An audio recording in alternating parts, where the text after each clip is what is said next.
All right, what is up, YouTube? Welcome back to another episode. Now, today's one is going to be a little bit different, purely for the fact that I wouldn't say I'm sick of hearing this, but many people do not know who the Align Golfer or Pressure Proof Golf is actually for. And I hear this a lot when I'm having conversations like, do you work with so and such? Do you work with golfers and such?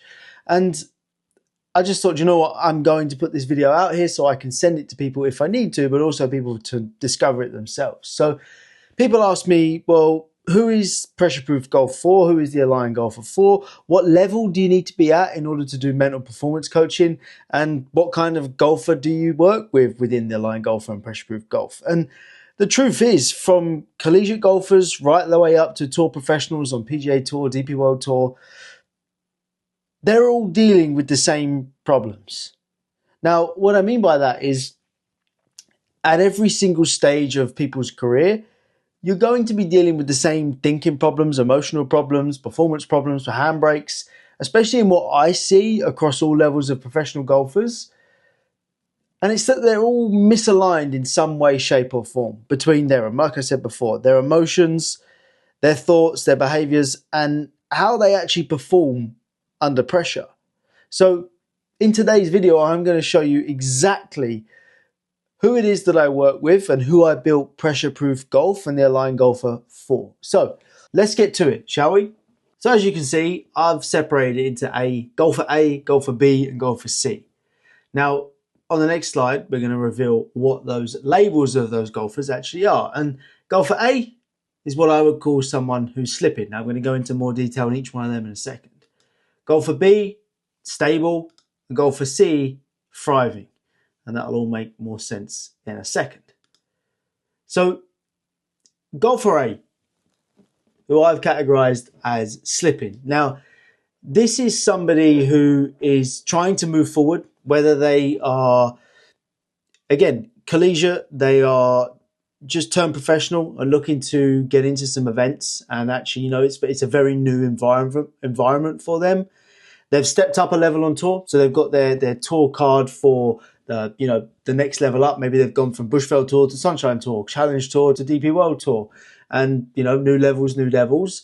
But it feels like there's just a little bit of friction within that change and within that threshold, within that transition of moving into a new threshold, and the mental game actively feels like it's working against you, right? It feels like it's always a fight with yourself, and not against the course, but with yourself. Sometimes you can start well, but then one mistake happens and everything unravels, right? The confidence just completely dissolves and disappears. Quite often after the round, you'll replay mistakes, right? And it's like a crime in professional golf, and always looking at the bad things that you did instead of the good things that you did.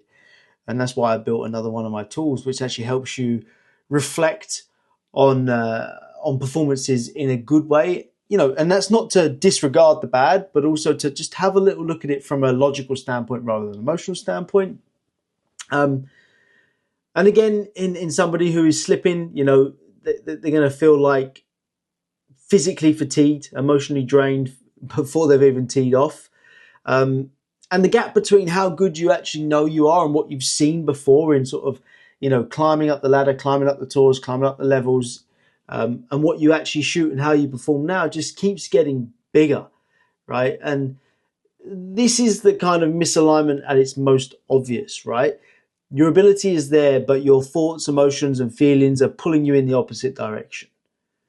And somebody in this position, it's not like we need to look for problems. We're trying to identify why there is a massive performance gap in how we know you can perform in different areas to how you're performing now, right? And again, like I said, I gave you all those examples of the different steps from college to tour, from tour to different tour, from tour to different tour, and stepping into those new thresholds and why we start thinking, feeling, and behaving in certain ways. So that's Golfer A, and pretty much that's why I put handbrake on the top. It feels like, you've got your foot down, you're in gear 3, it's fucking pedal to the metal, but you're not moving anywhere. And it's frustrating as hell. So that would be the first example, and slipping golfer. The second example would be stable, right? Somebody who is still trying to move forward, still pushing forward, because what you have to remember is in all of these categories, you are an ambitious individual. You are, in an actual pursuit of excellence within your sport. It's not someone who needs to go from like 0 to 1. And I'll get into the difference between sort of therapy, sports psychology, and mental performance towards the end, because that's another question that I get asked quite a lot is, well, what's the difference between what you do and a sports psychologist and a therapist? And it is very different. And the reason why I got onto that is because when you think of A, B, and C, we aren't looking for problems. We aren't looking for you to go from like -5 to just feeling okay. This is from like, well, where I'm at, I'm currently dealing with these handbrakes and I want to go from where I am to freaking great. So from golfer A who is slipping, wants to just get to somewhere where things are good and I'm starting to move forward again and I can see that and those handbrakes are no longer there. Golfer B, like this one, is where most professional golfers sit, is where you are functional, you can play well, you've had good rounds, but you can't do it consistently, right? You either start strong, get in a leading position, maybe you're leading on Sunday, maybe you make the cut, or maybe you're on the cut line on Friday. And, you can start strong, but then the emotions and feelings and thoughts start to take over and your performance starts to fade. And your confidence now depends on how you're scoring and the outcome instead of your processes, and things start to change there. And what happens is ultimately you start playing safe instead of playing to win. And you practice hard, you work hard, you dedicate your time and effort with your coach and practice, but it's just not transferring. And this is where the misalignment is a little bit harder to spot. Now, this is where most golfers will be like, it's okay, I just need to go and work a little bit harder and practice a little bit more harder. You will not find the changes that you need on the other end of hours and hours of practice, another coaching session, new equipment, or just white knuckling these emotions. You're good enough to compete, but you are not aligned enough to repeat it. And that's what we're trying to fix. So golfer B from stable is like looking to go from I know it's there and actually seeing it, right? With that confidence, with that self-belief, and with that composure out on the golf course. And then golfer C. Now this is where it gets interesting, because this golfer has the handbrake fully off. This person is already driving at 70, 80 miles an hour. And they feel good, but they want to know how good can it actually get. And again, what I mean by this is the gap is not between then fucking around with things that are already working, right? What's that whole saying of fixing things that aren't even broke just yet? But actually, there is always another level. And sometimes you just don't know what it is. Because from the outside, everything just looks good, right? You're playing well, you're competing, maybe winning, maybe finishing top 5, top 10, consistently making cuts, but something just still doesn't feel off, right? Maybe you're not satisfied. You're not satisfied with the level of performances that you're putting in and how your golf is. And there's more. You can't always explain why it works when it does and why it doesn't sometimes. And, even though you might be earning well, you might be progressing well, forms just still feels a little bit fragile and you don't fully trust it, but deep down there is another level for you to switch into, or another gear for you to change into, but you can't access it. Now this is like, one of the most less, or should I say the least obvious levels of misalignment, because you might think that in order to go from, good to great, it's all about technical, tactical, physical things, but actually it's not. It's about what you believe to be true about yourself and your performance. So now it's not about fixing problems at all. It's about unlocking potential.